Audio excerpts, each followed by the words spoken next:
Fala galera, nessa videoaula aqui eu vou estar resolvendo a questão de número 17 do concurso militar da AFA do ano de 2022, de acordo com a prova de versão A, beleza? Outra informação importante é que lá no meu site eu sempre disponibilizo essas provas e os gabaritos dessas provas para vocês, então caso vocês queiram fazer o download desses arquivos, eu vou deixar aqui na descrição do vídeo o link do meu site, vocês acessando lá vocês conseguem encontrar facilmente, beleza? Agora vamos dar uma olhada aqui na resolução desse problema, que vai misturar ali um pouco de conceitos de um movimento circular uniforme com o lançamento horizontal. Então olha só, na figura 1 a seguir, tem-se uma vista superior de um movimento circular uniforme descrito por duas partículas A e B que percorrem trajetórias semicirculares de raios RA e RB, respectivamente, sobre uma mesa, mantendo-se sempre alinhadas com o centro C. Então aqui está o centro C, ao redor do qual as duas partículas A e B vão realizar um movimento circular uniforme, e aqui a gente consegue concluir que o sentido de giro, né, dessas partículas é o sentido aqui horário. Tá? Bom, ao chegarem à borda da mesa, conforme ilustra a figura 2, as partículas são lançadas horizontalmente, ou seja, estamos lidando aqui com o lançamento horizontal, e descrevem trajetórias parabólicas livres de quaisquer forças de resistência, até chegarem ao piso, que é plano e horizontal. Ao longo dessa queda, as partículas A e B percorrem distâncias XA e XB. Pessoal, essas duas distâncias, XA e XB, a gente chama de alcance. Tá? Normalmente a gente chama de alcance horizontal. Tá? Essas duas esferas vão ter um determinado alcance horizontal que vai ser dado aqui nessa figura. Tá? Bom, considerando que o raio de B, então vou anotar isso aqui, ó, o raio de B, o raio da trajetória circular da esfera B é o quádruplo do raio da trajetória circular da esfera A, 4RA. E aí ele pede a razão XB dividido por XA. Tá? Então, quanto que vale o alcance da esfera B dividido pelo alcance da esfera A? Tá? Quanto que vale essa razão aqui? Bom, vamos lá. Eu vou dar um zoom nessa imagem para a gente poder trabalhar aqui em cima dela. Tá? Primeira coisa aqui a constatar, que é importante a gente notar, é que essas duas esferas, o problema não disse nada sobre as massas dessas esferas, mas também não importa para esse problema aqui. Tá? Mas é importante a gente constatar que as duas esferas elas vão partir de uma mesma altura H. Tá? E se elas partem de uma mesma altura H, e se a gente despreza os efeitos de resistência do ar, qual é a conclusão que a gente chega? Que elas vão chegar no chão ao mesmo tempo. Tá? O tempo de queda dessas duas partículas serão iguais. Tá? Então aqui, ó, o tempo de queda da partícula A vai ser igual ao tempo de queda da partícula B, que aqui eu vou chamar simplesmente de T, tá? Então elas vão chegar ao mesmo tempo no chão, beleza? Porém, elas terão aqui alcances diferentes, tá? XB e XA vão ser diferentes na direção horizontal. Então, vamos lá. Coisas a serem notadas aqui. Primeiro, vou utilizar vermelho aqui para a esfera B. A esfera B, ela vai partir aqui da ponta da mesa com uma velocidade horizontal na direção X, que eu vou chamar aqui de VXA, velocidade da esfera, VXB na verdade, né? Velocidade da esfera B na direção X. Tá? E a esfera A, ela vai partir com uma velocidade da ponta da mesa, com uma velocidade horizontal, VXB. Tá? VXA. Então, são essas velocidades que nos importam aqui no problema, tá? Já que a gente quer calcular o alcance, beleza? E aí a gente vai se basear simplesmente no cálculo aqui da nossa velocidade média, tá? Por quê? Porque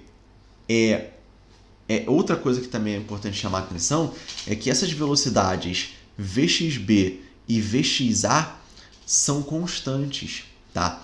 Então, Vxb é constante e Vxa também é constante. As velocidades das duas partículas na direção x são constantes.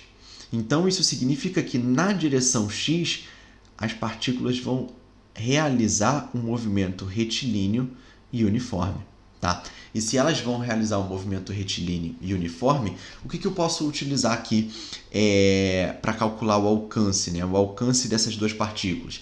Bom, posso utilizar o cálculo da velocidade média. Tá? Então, vou escrever aqui o seguinte, a velocidade média da partícula B,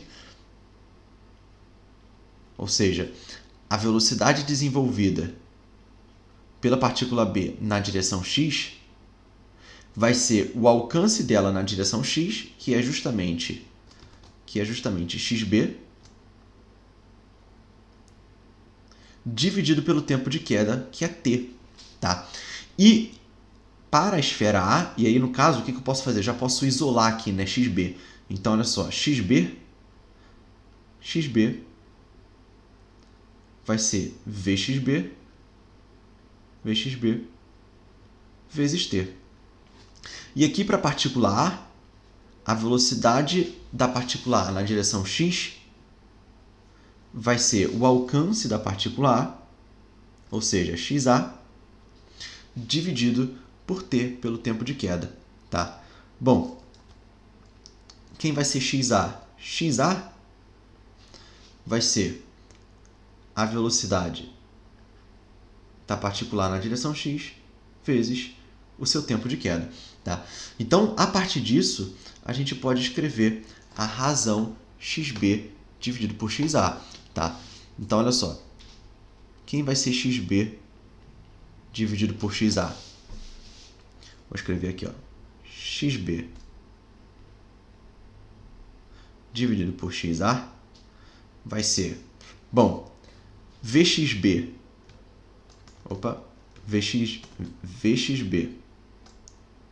vezes t, Vxb vezes o tempo de queda, tá? Dividido por Vxa vezes o mesmo tempo de queda. Vou simplificar o tempo de queda, tá? Então, a razão xb dividido por xa é numericamente igual à razão de Vxb dividido por Vxa. Tá? E aí, olha só, tem como encontrar Vxb e Vxa? Bom, tem como, né? Porque Vxb e Vxa são as velocidades da partícula no movimento circular. É justamente aquela velocidade linear. Tá? E o que a gente sabe lá da velocidade linear? Como que a gente pode calcular a velocidade linear em um movimento circular?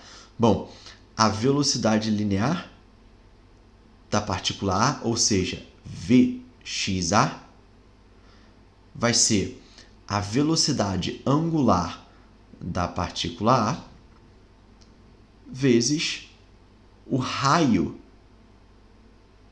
de curvatura da trajetória da partícula A.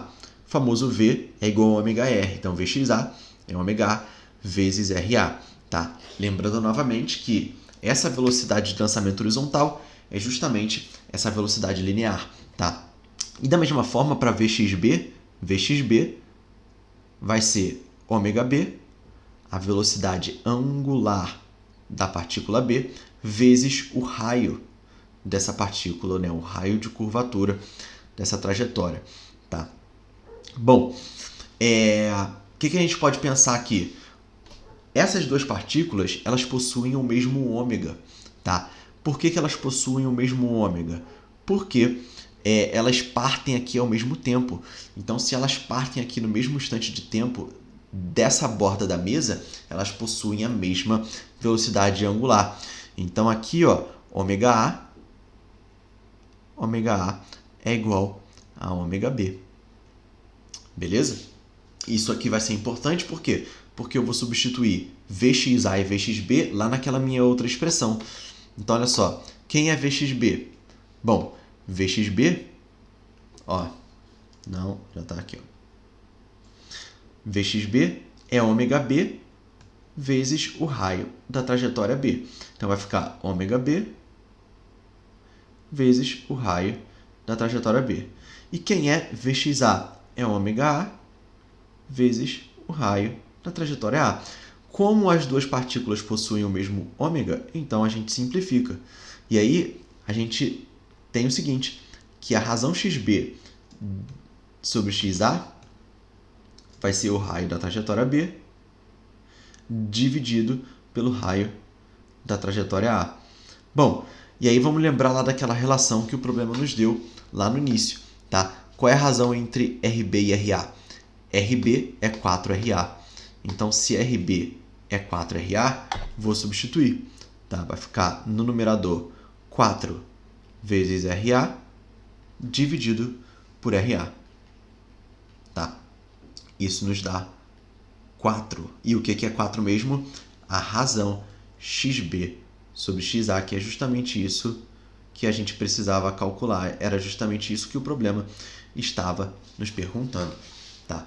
Então, essa razão é 4. Isso nos dá como alternativa aqui, letra D de dado. Valeu? Bom, pessoal, fica aí mais essa resolução para vocês. Espero que vocês tenham gostado, espero que vocês tenham compreendido. A gente se vê na próxima. Valeu!